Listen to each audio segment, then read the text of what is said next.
Okay, ladies and gentlemen, I'm going to move on to our second session now. This is a plenary about water, and specifically we've heard about the challenges in water supply coming down the line just now.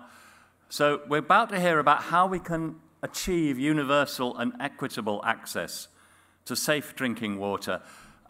This is a subject close to my heart. I've just completed a series of articles for The Guardian on the difference that clean water supply can make to a rural village in Madagascar. And the difference was quite extraordinary between two villages, one that had piped water, the others that had to go and get it from a dirty water source several hundred meters from the village. And the difference in terms of people's health, but not just their health, their liveliness, their kids' ability to learn at school, their aspirations for the future.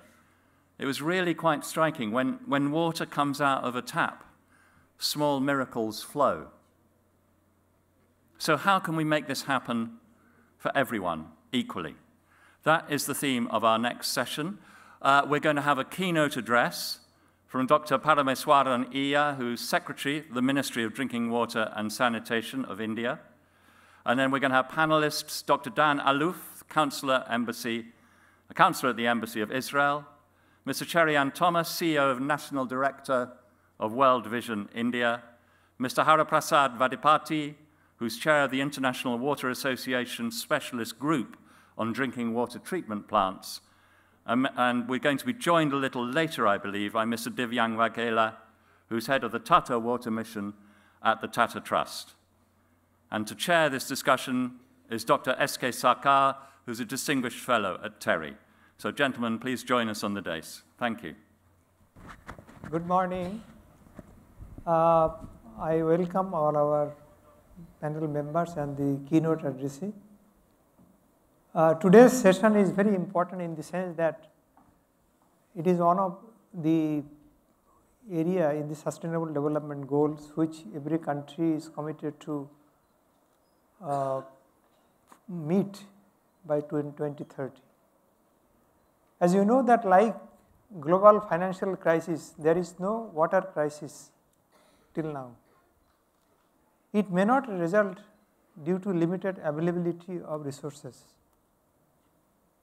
Its root lies in the institutions and the political choices.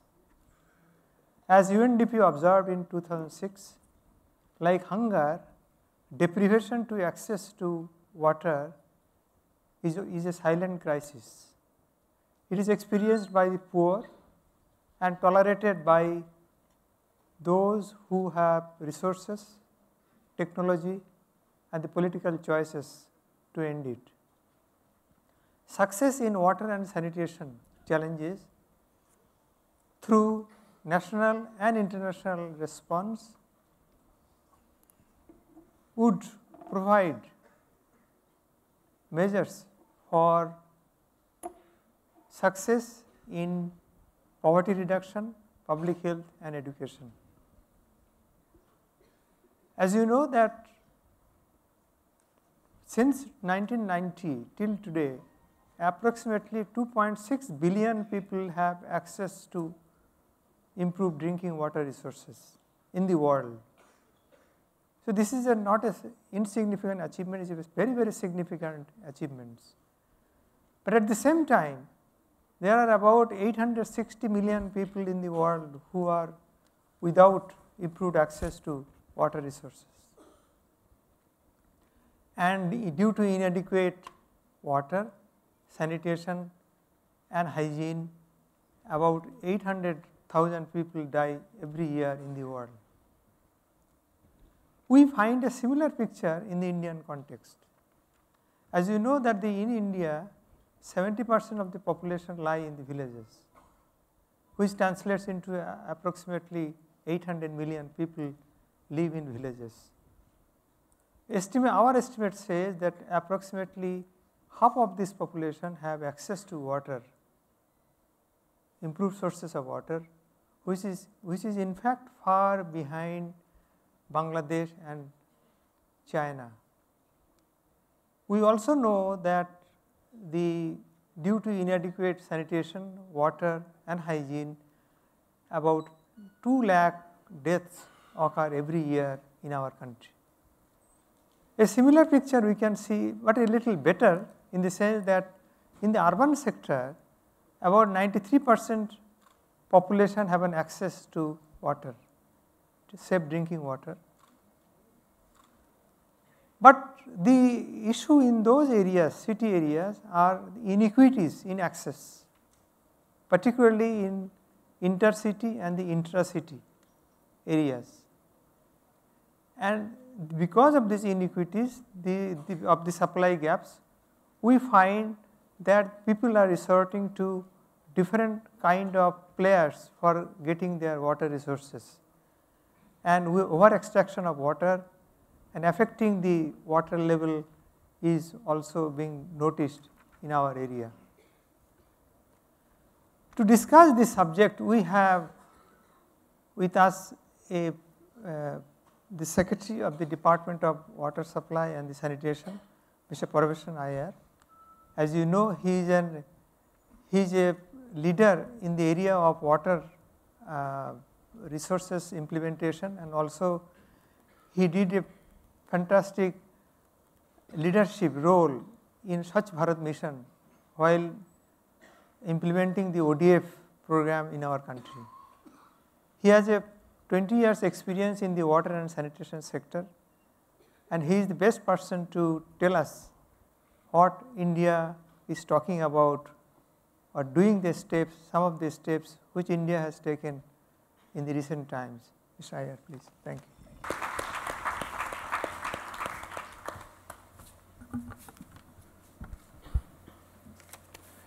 Thank you, Dr. Sarkar. Good morning to all of you.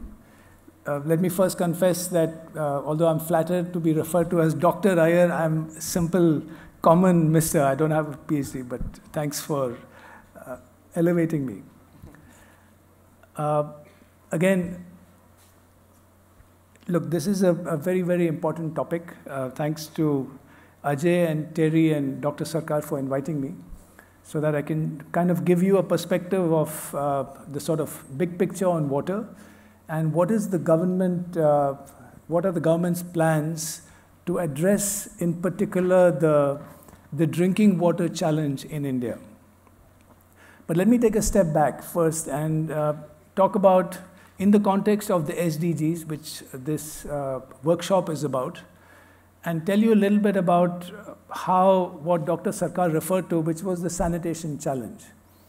I think it's important to go back to that, because the work on sanitation still continues, but I think some major milestones have been achieved, and we have learned a lot from that experience, which is going to stand us in very good stead for the water program ahead. So I think it's important to spend a couple of minutes on that. Now, as we know, SDGs are 2030, that's the timeline. And when the sanitation program was announced by the Prime Minister in 2014, there were big challenges in that sector. There were about 1 billion people in the world who practiced open defecation, and 60% were in India. So essentially, SDG 6.2 could not have been achieved and cannot be achieved if India hadn't achieved the goals of the Swachh Bharat Mission, which was primarily to end open defecation in the country.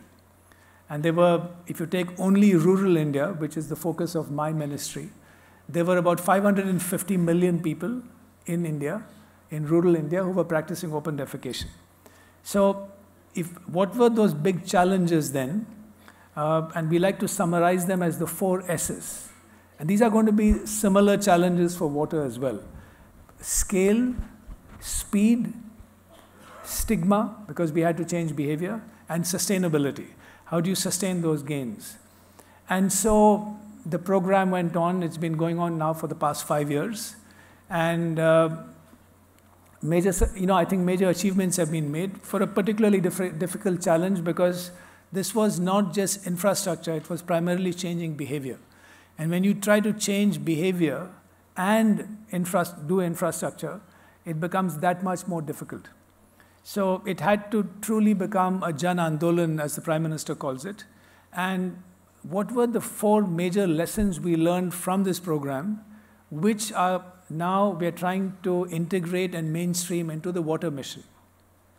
And we shared these lessons, by the way, recently in Addis Ababa with African ministers from 4 countries who were fascinated and who are now trying to apply these to their local context to scale up sanitation. So the 4 Ps are the big lessons which we learned from this program.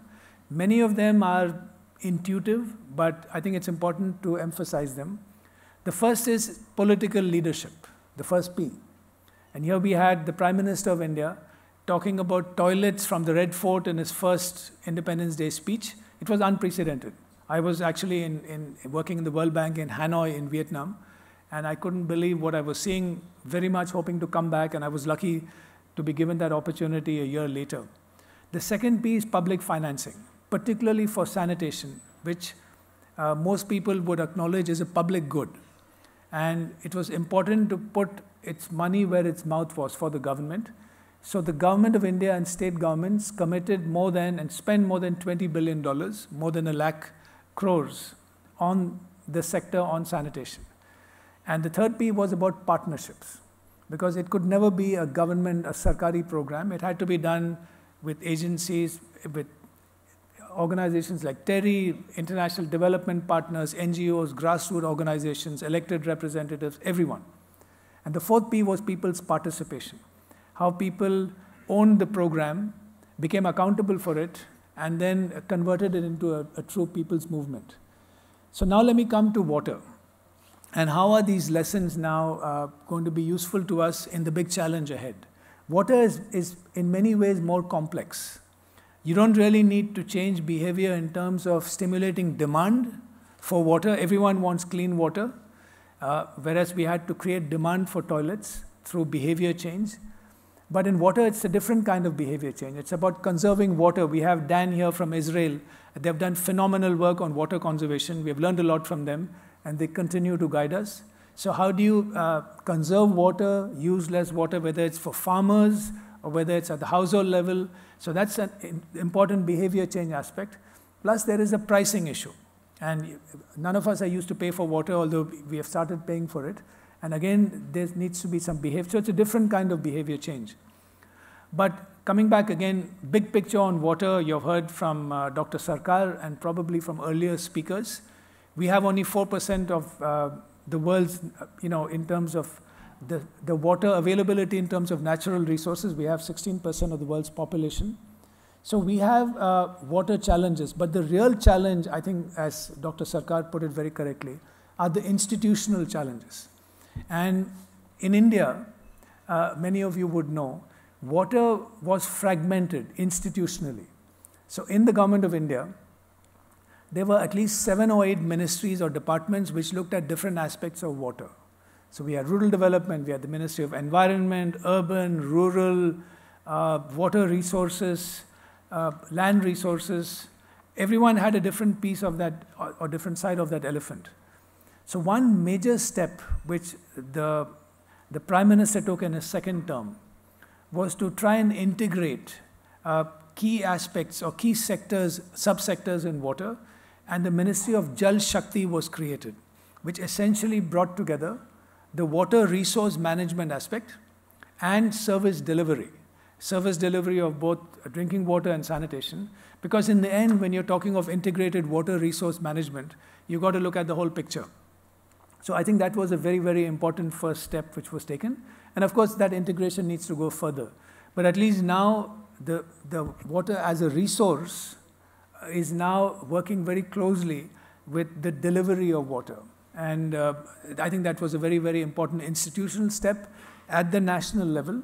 And now that's going down, all the way down to the state level. And a couple of states already have integrated their different erstwhile water-related departments into a department of Jal Shakti. So institutionally, it became extremely important.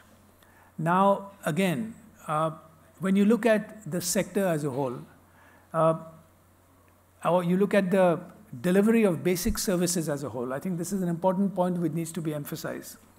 That the current government, especially in its first 5-year term, it focused to a very large extent on delivering basic services. You know, whether they were bank accounts or toilets or LPG cylinders at home or roads or houses, there was a huge focus on implementation and last mile delivery. And I sometimes like to call it, in many ways, the policy of implementation. It sounds a bit of a contradiction, but I think that delivery, last mile delivery, some people call it first mile, last mile, whatever you call it, it became extremely important. And the one service which hadn't been delivered in the last 5 years was drinking water. And that is very much on the agenda, on the national development agenda for this government. So let me talk about drinking water, and I'm going to focus on rural drinking water. It's, you know, there's urban, there are all kinds of challenges across urban and rural, but this program, which again was announced by the Prime Minister in his first Independence Day speech in his second term, he announced the Jal Jeevan Mission. And the Jal Jeevan Mission has got a monumental challenge. Today, if you look at pipe water supply in rural households, the coverage is less than 20%. It's about 18.5, 18, 19%. We have adequate water through hand pumps or through public stand posts. That coverage is much higher. So if you look at the way the UN system measures progress towards SDGs, we are okay, because we have got hand pumps, we have got public stand posts, we have got dug wells, and it's all safe water. But from a quality of life perspective and from an aspirational perspective, everyone wants a tap in their house. And that coverage in rural India is only 18%. So now the Prime Minister has announced another huge, bold goal, going from 18% to 100% in only 5 years. Quite similar to what he announced in 2014 for sanitation, except that water is much more complex, much more challenging, and it's going to take much more doing. So let me share some of the contours of this new program with you. Many lessons we have learned over the last 20, 30 years in terms of integrated water resource management. Traditionally, I come in more from the service delivery part of the yardstick. And in the old days, in all the programs we did, we never really worried about the source or where water was coming from. It was coming from somewhere. That was another department, not our responsibility. We only had to manage the delivery. We figured in those days. I mean, today you just can't do that anymore. So under the Jal Jeevan Mission, there are 3 critical components. All of them are mandatory, and we are going to make sure that they work together. The first is to make sure that we focus on what we call source sustainability. And it will be largely groundwater, but it will also be surface water. So making sure that we conserve water and we try to recharge groundwater. As you know, India extracts more groundwater than China and America combined, so it's a big challenge. And so that's going to be an integral part of this program, and supported by another major initiative which was launched by the Prime Minister called the Jal Shakti Abhiyan. And the Jal Shakti Abhiyan was essentially focusing on water conservation or storage of water, Jal Sanchay, at the local level. So we're not talking about big dams. We're talking about how can you, and there are, I'm sure, many NGOs, organizations here who are doing this on an ongoing basis, and we are trying to learn from all of you. So the Jal Shakti Abhiyan, which was started before the Jal Jeevan Mission started, focused on 256 of the most water-stressed districts in India, based on data from the Central Groundwater Board, typically in the western part of India. And these 256 districts, they started a huge campaign on water conservation, focusing on afforestation, reuse and recharge, renovating traditional bodies, etc., etc. And this kick-started the whole awareness around the importance of water conservation. And we had a very nice film made for us by the government of Israel. Dan was the person who made that film. Maybe he can tell you about that, which we have been using to promote the importance of water conservation. So that's, again, so lessons from that, this campaign where we had 1,200 officers from the government of India going to these districts, working with the locals, and intensifying the work on water conservation. And this is now going to be scaled up. But this part of the program is essentially very, very closely complementary with the Jal Jeevan Mission. So source sustainability, water conservation, integral elements of the Jal Jeevan Mission. The second part, of course, is the distribution. And for those in the sector, there will either be single village schemes wherever we have adequate and potable groundwater. And if you don't, then if you've got to bring it in from a distance, then we'll have multi-village schemes, which will be typically managed at a higher level. We are always trying to follow the principle of subsidiarity, managing at the lowest appropriate level. And it could be at the village level, it could be a level above. So the management is the second part of this. To the extent possible, we want the villages and communities to take charge, at least locally within the village. And the third part is something which has never been tried before, is the reuse of grey water and the management of grey water. If you're going to provide 55 liters per capita per day, which is the norm which has been set, there's going to be an awful lot of grey water coming out of the kitchen and bathing. And what do you do with that water, which is 70 to 75% of the water which is consumed? So that needs to be managed, and the idea is with low-cost treatment to use it either for recharging again the groundwater or even for agriculture. And again, some lessons which we have learned and continue to learn from Israel and other countries, and lots of examples in India as well. Most recently, all of you would know a gentleman called Popat Rao Pawar, who was given the Padma Shri for outstanding work on water conservation. Hevre Bazaar, we all know. So there are many examples. There are lots of people here who have done this. We want to make sure that we can reuse this water. So that's the third element. Now, this program, in the end, is being implemented by the states, because as you know, sanitation and water are state subjects in India. So our role in the Government of India is to provide a policy framework, some incentives, technical assistance, and then in a federal system, we have to work with states, we have to work, and they have to work at the local level. It has to go all the way down to the panchayats and the villages. And ultimately, the Pani Samitis or the village water and sanitation committees will be implementing this program.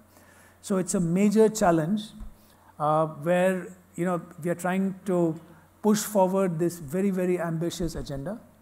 And there will be many challenges. We are already facing them. Everyone needs to understand the key principles of this program.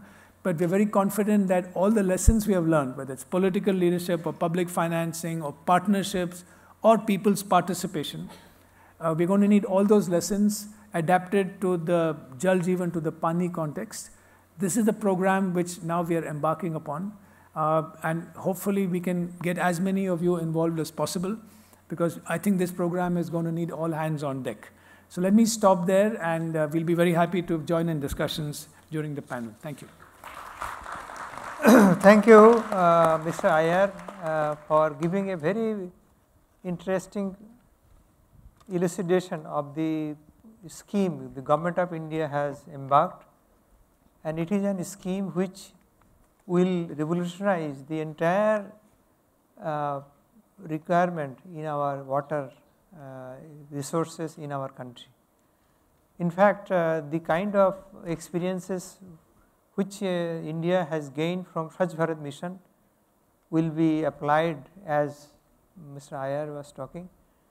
He also mentioned that the kind of challenges India will face, because it is a huge challenges India has embarked upon himself, and I am sure that with the leadership provided and the commitment at the political level, these will be overcome in the near future.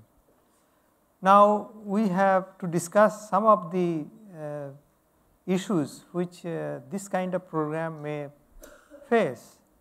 We have with us the first panel member, Dan Alou. He is from Israel Embassy. As you know that the Israel is one of the country where there is hardly any rain, but the country survived. So how it happened?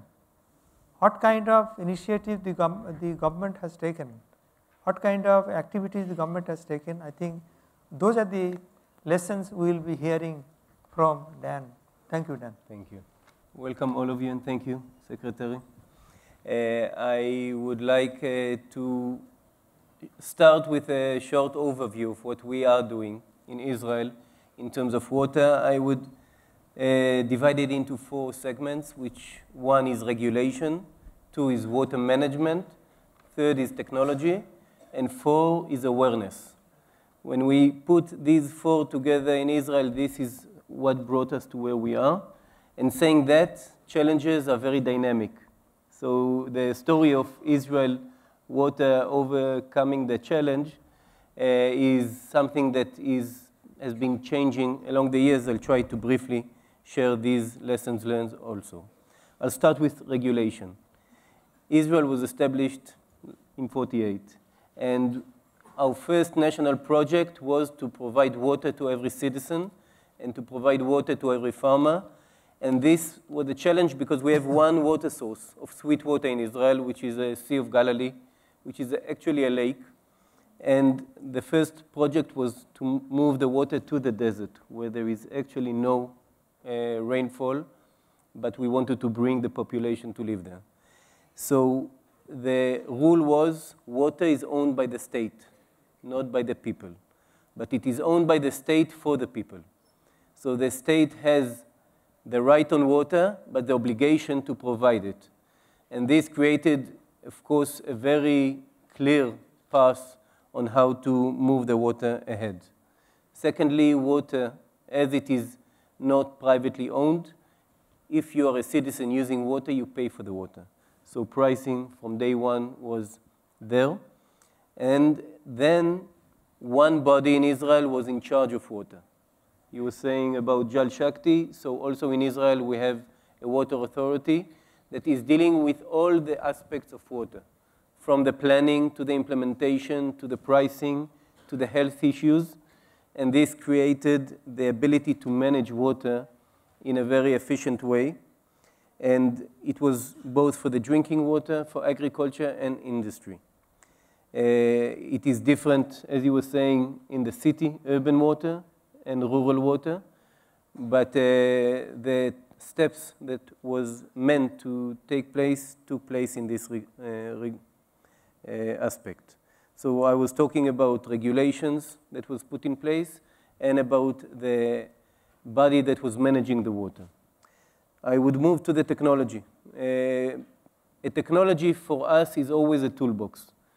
Technologies are amazing. Everywhere innovation is happening, and there are many solutions that are being generated. I think the important responsibility that is laying on decision makers' shoulder is how to define the right innovation, the right technology that really makes sense, that really delivers the solution, and it is not less and not more than what is actually needed. So I would try to highlight a few of the technologies. Some are very simple, but very dramatic. So drip irrigation. I would start with, I think, the most famous example that Israeli developed and invented, the drip irrigation. This is today the most water use efficient method for irrigation. It is 95% water use efficiency. So if you use it correctly, out of every 10 drops, the plant in agriculture will absorb 9.5 drops. So there is no match to drip irrigation. But with drip irrigation, you need to develop the hydraulic design, which should be there. You need to be able to pressurize the water. You need to implement, to install the systems in the right way. And farmers should know when and how much to irrigate. So all of this is a package of drip irrigation. All the water in Israel, agriculture, urban, and industry, are metered. So the metering of water, the ability to know that each of us opening a valve, we know exactly how much water is coming out, is enabling us to manage water. Because metering is managing, is giving you the dashboard of water flow. So it's a law that you must put a meter in your valve. Every citizen, every farmer, and every factory. We are, along the years, as I said, the challenges became dynamic. The lake that we have, Sea of Galilee, was not sufficient. It couldn't give us back the water that we're consuming. Israel today is not just surviving without water, it is prospering without water. But this prospering has a water price because we need more water to produce agriculture and industry and to grow our population. So for drinking water, we had a, my time is up? Just up. You can finish. Yeah, thank you. So I will do it briefly. With water, we did desalination. So we started taking seawater, desalinating it, and using it for drinking water. And for agriculture, we did a full revolution, which is stop using sweet water and using everything as reuse of urban water. So all of the urban water that was initially from the Sea of Galilee or the desalinated water, people were drinking, we were collecting the sewage, purifying the water, and reusing it for agriculture. So every drop of water today in Israel, 90% of urban water is being reused, which makes every drop of water being used at least twice in Israel. And I will add one more point, which is present and future. And today we're talking about precision agriculture. And this is something that is happening in a very, again, practical way. And today, out of space, we are managing irrigation. And the last is the awareness of the people. We, from childhood, we sing songs, we read books, we get lessons on how water is precious and how we should keep. Every rain that comes to Israel, we are happy. I'm always happy until today when I see rain anywhere in the world. It makes me feel good, and it is awareness. It's really an education method, and the movie that we have done together is something that is definitely an important tool. Finally, is our cooperation, which is, I think, the most important thing. We, under the Indo-Israel relationship, partnership, put water today as #1 priority. Sharing knowledge, sharing experience, having officials coming from India to Israel, having experts coming to India and training the trainers. All of this is what we are doing, and we want to do more. We are having very wide and deep discussions on how to do it. We have the largest agriculture project in the world here in India, which is called the Indo-Israel Agricultural Project. We are building farms in 19 states in India that show advanced agriculture. We have huge projects in irrigation of desalination in Gujarat and in Tamil Nadu. We have the largest projects of drip irrigation in the world here in India, in Karnataka, and in Maharashtra and other states. And we are talking about master plans of water that are done by the Water Authority of Israel Mekorot, both in Maharashtra and Punjab, and many, many more things. I think one of the flagship projects, and this will be the last point, is a Bundelkhand project that we're aiming to have in Uttar Pradesh. And there we are really looking to implement a holistic approach of water. And maybe this is also an important message. Water is holistic. Everything is connected to each other. And with this, I finish. Thank you. Thank you, Mr. Dan, for telling us in a nutshell what kind of experience and the lessons we can draw from Israel. And in fact, it will be very useful in our context because we are just starting in some of this thing in our country. Now, our next speaker is Mr. Cherian Thomas. As you know that one of the area of the sustainable development goal is talking about paying special attention to the vulnerable groups. So Mr. Cherian has worked a lot on with respect to the children. So I'll request Mr. Cherian to deliberate. Thank you. On this issue. I represent World Vision India as its national director and currently also have regional responsibilities. We are a grassroots level organization, a development organization, which currently has a presence in 142 districts across the country. We touch the lives of 6,252 communities and impact children because we measure the work that we do by the impact that we make on the lives of children and the most vulnerable children. That's the vision of the organization. And we impact about 26 lakh children across the country, which means a larger population of 5 million people. So that's broadly who we are. And when we are looking at children, child well-being is a very nebulous concept, but that is the outcome that we look at.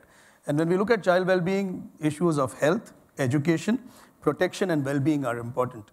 And one of the big determinants of health, apart from the whole problem of malnutrition, which we are involved with, is clean drinking water supply and the linkage with sanitation.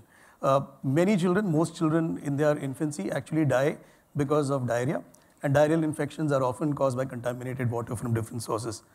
Often children drop out of school, particularly girls, after they reach the age of puberty because they don't have separate toilets for girls, and those are being addressed.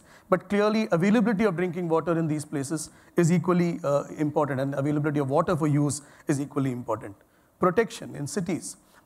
That's an area where children have to be safeguarded. Sometimes not having a toilet in the home, having to use public spaces, having to use public toilets itself can be an issue of protection for children. And finally, the overall well-being of a community itself in the lack of water, with the non-availability of water, can be a challenge. So there's little surprise that water and sanitation are a very key element of our programming to the most vulnerable communities in this country. I know Mr. Iyer did mention about the fact that as India, we have 4% of the total freshwater resources, which are in itself just about 1.5% of the total water resources available on the planet.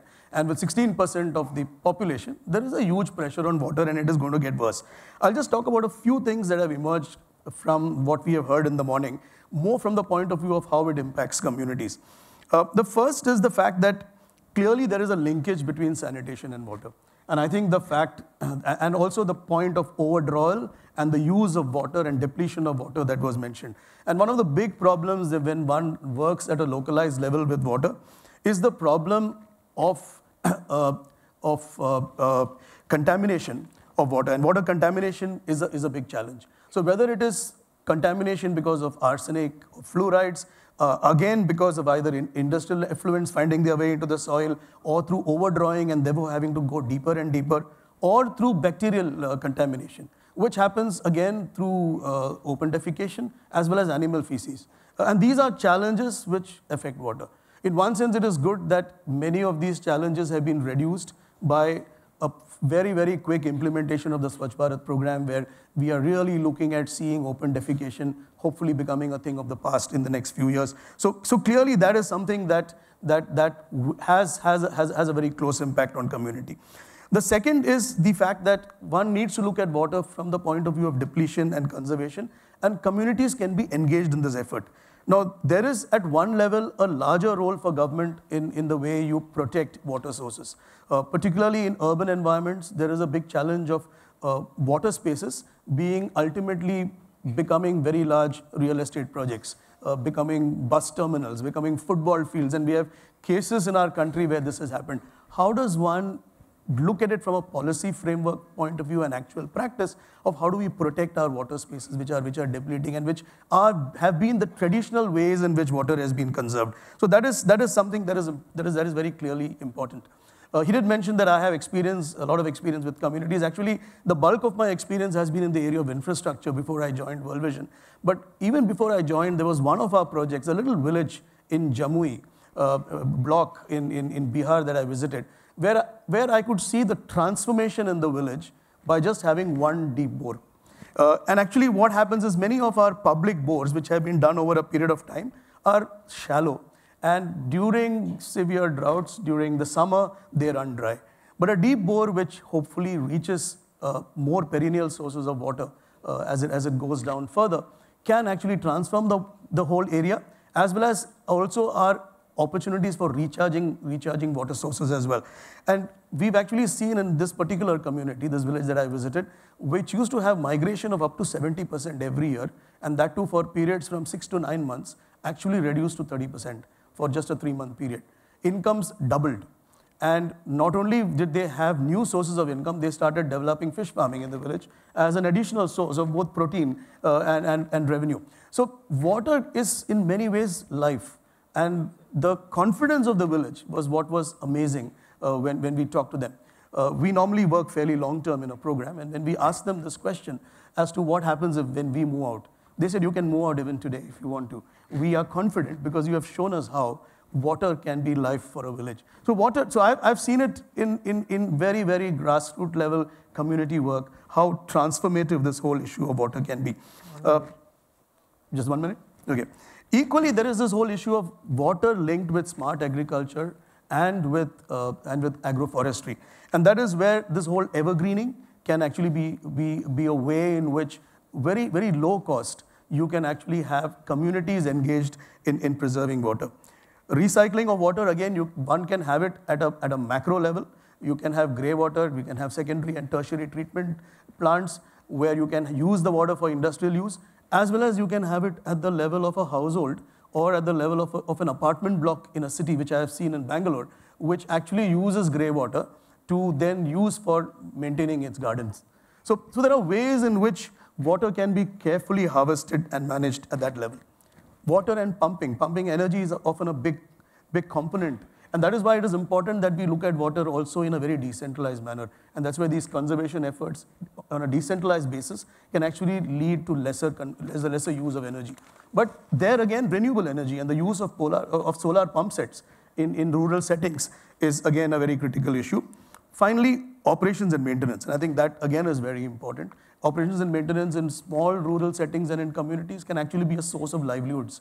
We've had women in one of our communities in Uttar Pradesh who have been trained to manage hand pumps. That becomes now a source of livelihood for them. As more and more people get used to paying for water, this itself can be parceled out to youth in villages as a source of livelihood where they deliver and actually collect the charges for water. And we have got several models of this in various projects where clean drinking water supplies are managed by the local community and also provide employment for young people. I mean, there is so much that one could talk. I mean, you could talk for 5 days and I would not be exhausted, but I've got just 5 minutes and I hope that I've made my points. Thank you. Thank you, Mr. Chairman. Thank you. Our next panel member is Dr. Harprasad. Could you please? He has a lot of experience on the wash and the water sector for about 20-30 years. So may I request Dr. Harprasad, please. Thank you, Dr. Sarkar. Good morning to everybody. In the backroom chat, I have been asked to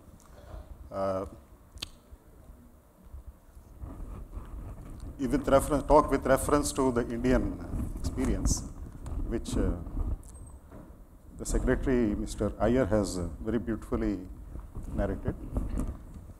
I think Mr. Iyer had written a thought piece. I was expecting he would cite that in his speech.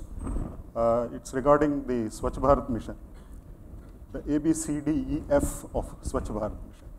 It's a beautiful piece, thought piece. A stands for aligning all programs of the government to the goals of the Swachh Bharat Mission, and then believe, because when Swachh Bharat Mission started, nobody believed it will be achieved. So the B is believe. C is for communicate. The objectives of the mission have been very effectively communicated down the line, right to the common man. And then the program was democratized totally. It became a people's program. And then, of course, evaluate and follow on. I think what these principles will also be relevant, very much relevant for achieving the SDGs, because that is the current state of thinking the world over about SDGs. Oh, this is like covering everybody, universal access, not leaving anybody. Even when the MDGs were set, there was a lot of cynicism and skepticism about that, but partly we were successful in that. The SDGs are more challenging in the sense they have a safe water component in it.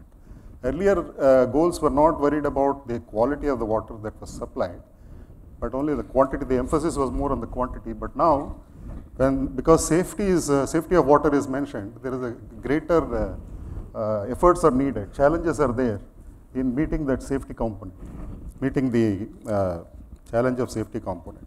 We are partly addressing that in the IWA, design, operation and maintenance of water treatment plants, not only with reference to the urban conventional water treatment plants, but also in the rural water supply domain where,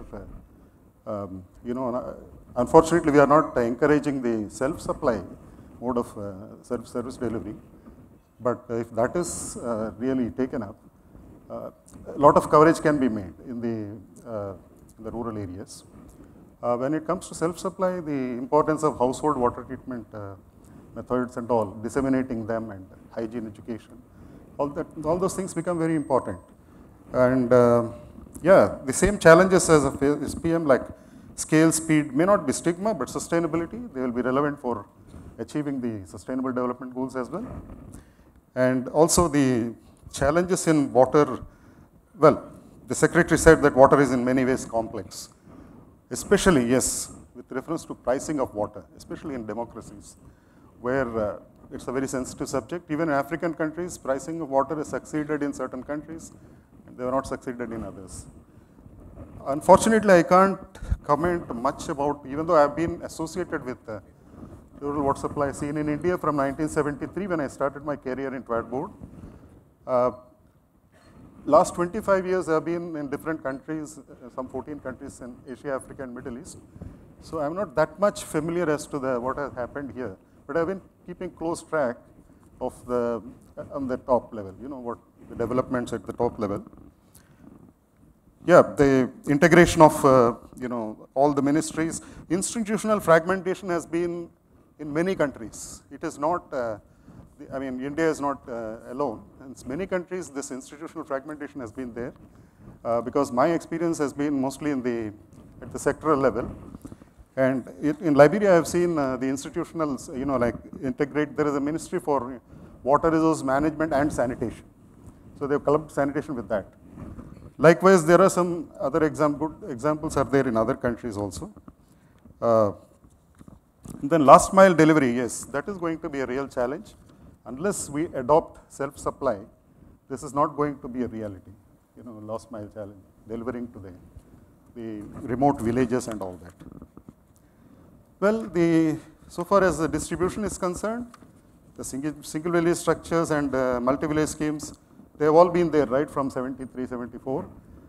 It has been a long journey, actually. From 73, we started with the supply-driven paradigm of service delivery. Then we came to community-based management and all that. Now we have CLTS. So it's been a long journey, and I'm sure the next 10 years are also going to be a long journey. It will be like traveling on a road damaged by frequent repairs. This is what I feel. Thank you. Thank you very much. Yeah. Thank you, Mr. Dr. Bharat. I can see in the watch that I have only 5 minutes to complete. So we want some questions from the audience, what they are thinking about this session and what are the views on the important subject. So the floor is yours now. I will take 2 questions at the beginning. Yeah, this gentleman. I am Professor H.M. Desarda from Maharashtra, and I have been associated with this watershed and Hivre Bazar project that he talked about. The moot question, Parameswaran ji, and I know the way you are working. I have a lot of respect for all that. But the basic question, and I wrote a piece which I gave you in Economic and Political Weekly, and it is a provocative.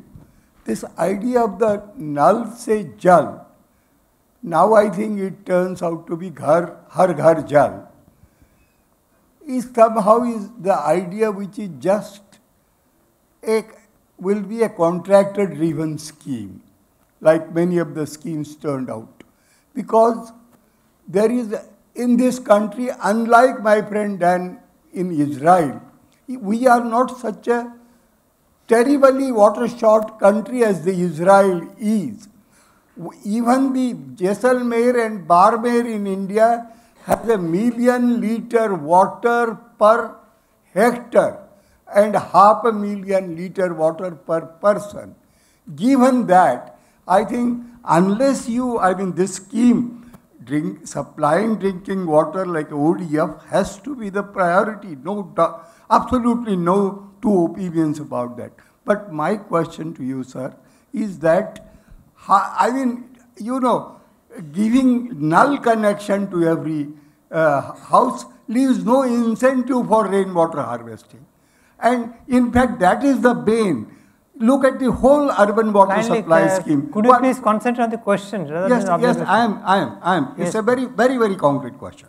The question is that if you do that and continue to do white water supply as you bring water in Delhi 400 kilometers in another 2 countries, what sense it makes? I think the need of the hour is to link it to the watershed development, rainwater harvesting, which will go on a back foot if you promote this scheme. And the Hivre Bazar lesson will be very wrongly read if you do that. Next question, please. Yeah. Good afternoon. My name is Paulina Lopez. I work for Terry in the water resources, water sector. So I have a question for you and a comment at the same time. So it's for sure that there is a big pressure on water, and especially in India. We can see it by everywhere in the world, but especially in India. And if we reach the point, the critical situation in which the country is today, for me means that there was a failure in the system, at least in the water management and distribution, because you are talking about drinking water mainly, but this is a generalized situation. If you see what happened with agriculture, what happened even in the distribution in between states in India, inside, and internationally, we can find these problems as well. So if we understand that, in your opinion, where this failure could be identified?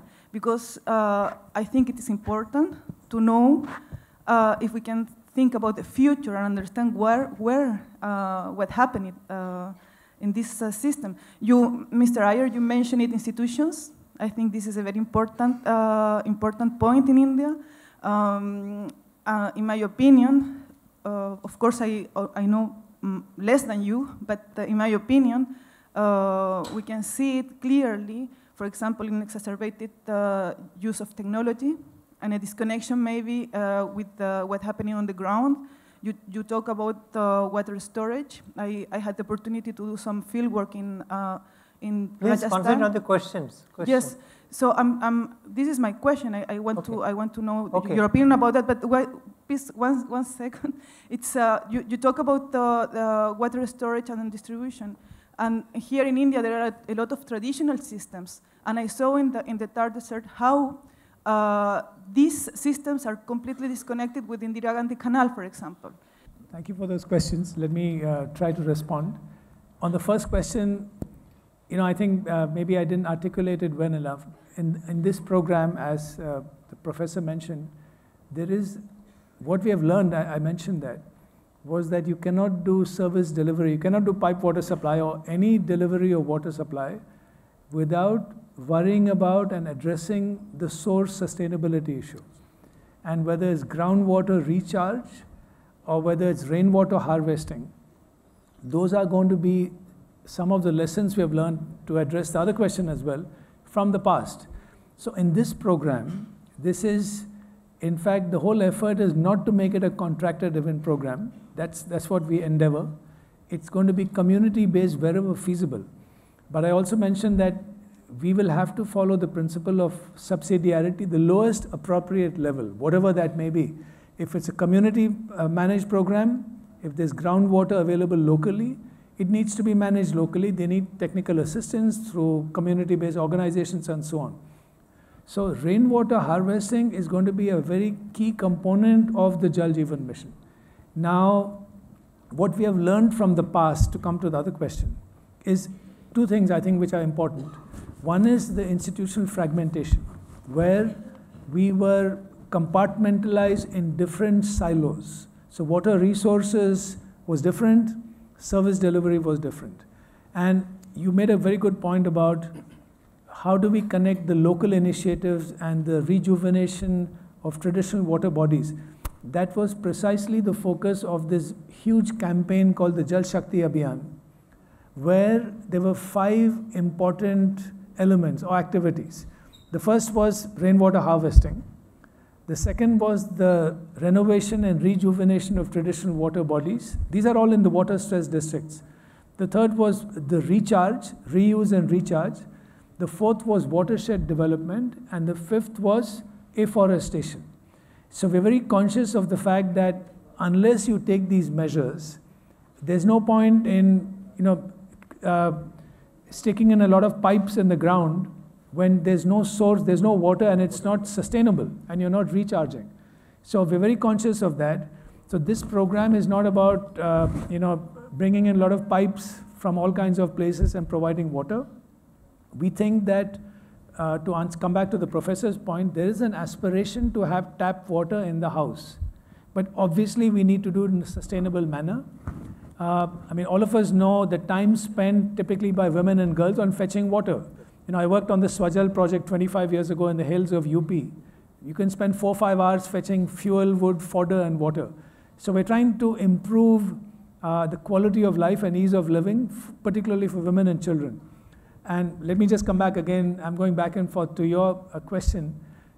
I think it's very clear that we have to go back to a large extent to traditional water practices. And as to your point of there's no connection between the Rajasthan Canal and the rejuvenation of a Bawadi, that's precisely what we're trying to do in this program, where we are trying to put the community in the driver's seat. So whatever comes to them, they need to be in charge. They need to use that innate wisdom which they have had, and that needs to be at the core of this program. So that's the effort. And that's where we'll need all the advice we can get from all of you, because it's not going to be easy. Dan, would you like to add anything from the Israel context on this particular issue? I think the main lessons that we are implementing together is nothing is copy-paste. Meaning in every place you need to really look into the objective and tailor it, and within this to be practical, to build the roadmap, and exactly like Jal Shakti are doing, to have a program in place, implement it accordingly. So this is the input I have. Before we finish this program, I would like to request our panel member to say just one line. What do you want, what do you think that what is the agenda, or what are the lessons should, this Government of India program should have, so that it succeed by 2024? Just one line. Yeah, thank you, Dr. Sarkar. As I said, the Secretary has been at the helm of affairs of the Swachh Bharat Mission and successfully led it. And the ABCDEF, that formula, identified by him, is very much applicable for SPGs as well. And also the challenges which he has mentioned are also applicable to the SDGs. I wish he will be at the helm of affairs until 2030.